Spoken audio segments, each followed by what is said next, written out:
ಸ್ನೇಹಿತರೆ, ಅದು ಹಗಲಿನ ಹೊತ್ತಿನಲ್ಲಿ ಮಾರ್ಕೆಟ್ ತರಹ ಕಾಣಿಸಿದ್ರೂ ರಾತ್ರಿ ಆಗುತ್ತಿದ್ದಂತೆ ರೆಡ್ ಲೈಟ್ ಏರಿಯಾ ಆಗಿ ಬದಲಾಗಿ ಹೋಗುತ್ತೆ. ಅಲ್ಲಿ ವೇಶ್ಯಾವಾಟಿಕೆ ಮಾಡುತ್ತಿರುವವರು ಒಂದು ಸಮಯದಲ್ಲಿ ರಾಯಲ್ ಫ್ಯಾಮಿಲಿಗಳ ತರಹ ಅವರ ಸಮಾನವಾಗಿ ಬದುಕುತ್ತಿದ್ದಂಥ ಅವರನ್ನು ತವಯಫ್ಗಳೆಂದು ಕರೆಯಲಾಗುತ್ತಿತ್ತು. ಸ್ವಾತಂತ್ರ್ಯ ಹೋರಾಟದಲ್ಲಿ ಭಾಗಿಯಾಗಿದ್ದ ಈ ತವಯಫ್ಗಳು ವೇಶ್ಯಾವಾಟಿಕೆಯ ಕೂಪಕ್ಕೆ ಬಿದ್ದದ್ದು ಹೇಗೆ ಅನ್ನೋದನ್ನ ಈ ವಿಡಿಯೋದಲ್ಲಿ ನೋಡೋಣ. ಅದಕ್ಕೂ ಮೊದಲು ನೀವು ನಮ್ಮ ಚಾನಲ್ನ ಸಬ್ಸ್ಕ್ರೈಬ್ ಮಾಡಿಕೊಂಡಿಲ್ಲ ಅಂದರೆ ಈಗಲೇ ಸಬ್ಸ್ಕ್ರೈಬ್ ಮಾಡಿಕೊಂಡು ವಿಡಿಯೋಗೆ ಲೈಕ್ ಕೊಡಿ. ಈ ವಿಡಿಯೋವನ್ನ ಎಲ್ಲರಿಗೂ ಶೇರ್ ಮಾಡುವ ಮೂಲಕ ನಮಗೆ ಸಪೋರ್ಟ್ ಮಾಡಿ. ಸ್ನೇಹಿತರೆ, ನಾವು ಈ ವಿಡಿಯೋದಲ್ಲಿ ಹೇಳ್ತಿರೋದು ಹೀರಾಮಂಡಿಯ ಬಗ್ಗೆ. ಪ್ರಸ್ತುತ ಈ ಸ್ಥಳ ಪಾಕಿಸ್ತಾನದ ಲಾಹೋರ್ ಪಟ್ಟಣದಲ್ಲಿದೆ. ಇದು ಓಲ್ಡ್ ಸಿಟಿ ಲಾಹೋರ್ನ ಒಂದು ಭಾಗವಾಗಿತ್ತು. ಮೊಘಲರ ಆಳ್ವಿಕೆಯ ಸಮಯದಲ್ಲಿ ಮನೋರಂಜನೆಗೆಂದು ಸಂಗೀತಗಾರರನ್ನ ನೃತ್ಯಗಾರರನ್ನ ಕರೆಸಿಕೊಳ್ಳಲಾಗುತ್ತಿತ್ತು. ಹಾಗೆ ಅಲ್ಲಿ ಸಂಗೀತವನ್ನ ಹಾಡುತ್ತಾ ನೃತ್ಯ ಮಾಡುತ್ತಿದ್ದವರನ್ನ ತವಯಫ್ಗಳೆಂದು ಕರೆಯಲಾಗುತ್ತಿತ್ತು. ಇದು ಮೊದಲು ಪ್ರಾರಂಭವಾಗಿದ್ದು ದೋಅಬ್ ಪ್ರಾಂತ್ಯದಲ್ಲಿ. ನಂತರದಲ್ಲಿ ಮೊಘಲ್ ಸಾಮ್ರಾಜ್ಯದ ತುಂಬ ಇದು ಹರಡಿಕೊಂಡಿತ್ತು.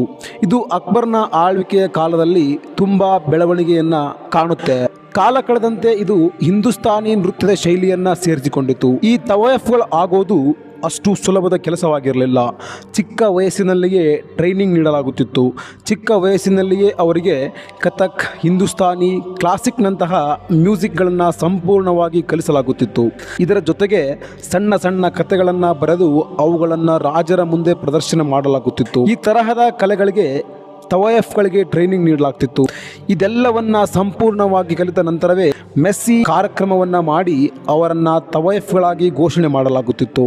ಹೀಗೆ ಡ್ಯಾನ್ಸ್ ಮತ್ತು ಸಿಂಗಿಂಗ್ನಲ್ಲಿ ತುಂಬ ಪರಿಣಿತಿಯನ್ನು ಪಡೆದ ನಂತರ ಆಕೆಯನ್ನ ತವಯಫ್ ಎಂದು ಕರೆಯಲಾಗಿ, ತದನಂತರ ಆಕೆ ರಾಜರ ಮುಂದೆ ಸಂಗೀತ ಕಚೇರಿಗಳಲ್ಲಿ ನೃತ್ಯವನ್ನು ಮಾಡಬೇಕಾಗಿತ್ತು. ಅಷ್ಟೇ ಅಲ್ಲದೆ ಹಲವಾರು ಕಲೆಗಳನ್ನು ಕಲಿಯೋದಕ್ಕೆ ಯುವರಾಜರನ್ನು ಕೂಡ ಇವರ ಹತ್ತಿರಕ್ಕೆ ಕಳಿಸಲಾಗುತ್ತಿತ್ತು.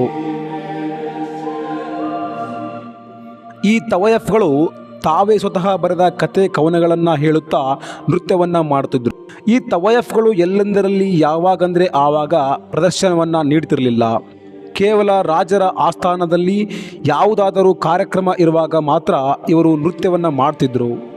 ಇದರಿಂದ ಇವರಿಗೆ ಸಾಕಷ್ಟು ಹಣ ಹಾಗೆ ಗೌರವ ಸಿಗುತ್ತಿತ್ತು. ರಾಜರು ಬೇಕೆಂದಾಗಲೆಲ್ಲ ತವಯಫ್ಗಳು ಅರಮನೆಗೆ ಹೋಗಿ ನೃತ್ಯವನ್ನು ಮಾಡ್ತಿರಲಿಲ್ಲ.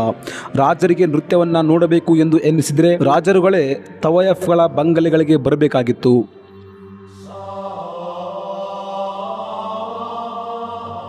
ರಾಯಲ್ ಆಗಿದ್ದಂತಹ ತವಯಫ್ಗಳು ವೇಶ್ಯಾವಾಟಿಕೆಗೆ ಹೇಗೆ ಇಳಿದರು, ಸ್ವಾತಂತ್ರ್ಯ ಹೋರಾಟದಲ್ಲಿ ಅವರ ಪಾತ್ರ ಏನು ಎಂದು ಈಗ ನೋಡೋಣ.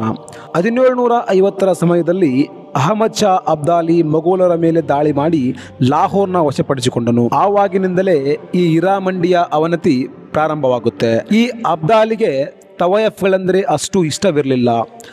ಇದರಿಂದಲೇ ತವಯಫ್ಗಳಿಗೆ ಬರುತ್ತಿದ್ದ ಹಣದ ಹರಿವು ನಿಂತು ಹೋಗುತ್ತೆ. ಆಗ ಕೆಲವಷ್ಟು ತವಯಫ್ಗಳು ವ್ಯಭಿಚಾರಕ್ಕೆ ಇಳಿದರು. ನಂತರ 1800ರ ಹೊತ್ತಿಗೆ ಲಾಹೋರ್ನಲ್ಲಿ ಸಿಖ್ ಸಾಮ್ರಾಜ್ಯ ಸ್ಥಾಪನೆಯಾಗಿ ಅಲ್ಲಿ ಮತ್ತೆ ತವಯಫ್ಗಳಿಗೆ ಗೌರವ ಮರ್ಯಾದೆ ಸಿಗೋದಕ್ಕೆ ಪ್ರಾರಂಭವಾಗುತ್ತೆ. 1843ರಲ್ಲಿ ಅಲ್ಲಿಯ ಪ್ರದೇಶದ ಮುಖ್ಯಸ್ಥನಾಗಿದ್ದ ಹೀರಾ ಸಿಂಗ್ ಅಲ್ಲಿ ಬೀಳುತ್ತಿರುವ ಆರ್ಥಿಕ ಸ್ಥಿತಿಯನ್ನು ಪುನಃ ಸ್ಥಾಪಿಸಲು ಅಲ್ಲಿ ಒಂದು ಮಾರ್ಕೆಟ್ ನಿರ್ಮಾಣ ಮಾಡಿಸಿದ್ದ. ಇದರಿಂದಲೇ ಆ ಸ್ಥಳಕ್ಕೆ ಹೀರಾ ಸಿಂಗ್ ಎಂಬ ಹೆಸರು ಬಂತು. ನಂತರದ ದಿನಗಳಲ್ಲಿ ಈ ಸ್ಥಳ ತುಂಬ ಖ್ಯಾತವಾಗುತ್ತಾ ಹೋಯಿತು. ಆದರೆ ಈ ಬೆಳವಣಿಗೆ ಕೆಲವಷ್ಟು ದಿನಗಳ ಕಾಲ ಮಾತ್ರ ಇತ್ತು. ಯಾವಾಗ ಬ್ರಿಟಿಷರು ಸಿಖ್ಖರನ್ನ ಸೋಲಿಸಿ ಪಂಜಾಬ್ನಲ್ಲಿ ಅಧಿಕಾರಕ್ಕೆ ಬಂದರೋ ಆಗಿನಿಂದ ಹೀರಾಮಂಡಿಯ ಈ ತವಯಫ್ಗಳು ಕ್ಷೀಣಿಸತೊಡಗಿದ್ರು. ಇದರಿಂದ ಈ ತವಯಫ್ಗಳಿಗೆ ಹರಿದು ಬರುತ್ತಿದ್ದಂತಹ ಹಣದ ಹರಿವು ಕೂಡ ಕಡಿಮೆ ಆಗುತ್ತಾ ಹೋಗುತ್ತೆ. ಆದರೆ ಆಗ ಕೂಡ ಕೆಲವರು ತವಯಫ್ಗಳಾಗಿಯೇ ಇದ್ರು. ಈ ತವಯಫ್ಗಳು ಬ್ರಿಟಿಷರ ಆಡಳಿತದ ವಿರುದ್ಧವಾಗಿ ನಿಂತಿದ್ದರು. ಬ್ರಿಟಿಷರು ಮುಂದೆ ಮಾಡಲು ಹೊರಟಿರುವ ಕಾರ್ಯಗಳನ್ನು ಇವರು ಮುಂಚೆಯೇ ತಿಳಿದುಕೊಂಡು ಅವುಗಳನ್ನು ಸ್ವತಂತ್ರ ಹೋರಾಟಗಾರರಿಗೆ ತಿಳಿಸುತ್ತಿದ್ದರು.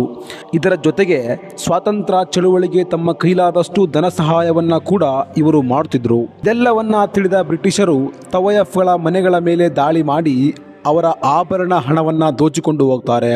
ಇದರಿಂದ ತವಯಫ್ಗಳು ಮತ್ತಷ್ಟು ದಯನೀಯ ಸ್ಥಿತಿಯನ್ನು ತಲುಪಿದರು.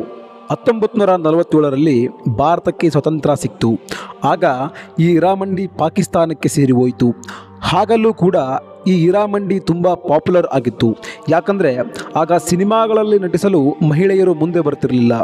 ಹೀಗಾಗಿ ಈ ತವಯಫ್ಗಳೇ ಸಿನಿಮಾಗಳಲ್ಲಿ ನಟಿಸುತ್ತಿದ್ದರು. ಆದರೆ ಕಾಲಕ್ರಮೇಣ ಸಿನಿಮಾಗಳಲ್ಲಿಯೂ ಅವಕಾಶ ಕಳೆದುಕೊಂಡ ಇವರು ಮುಂದೆ ವೇಶ್ಯಾವಾಟಿಕೆಗೆ ನಿಂತರು.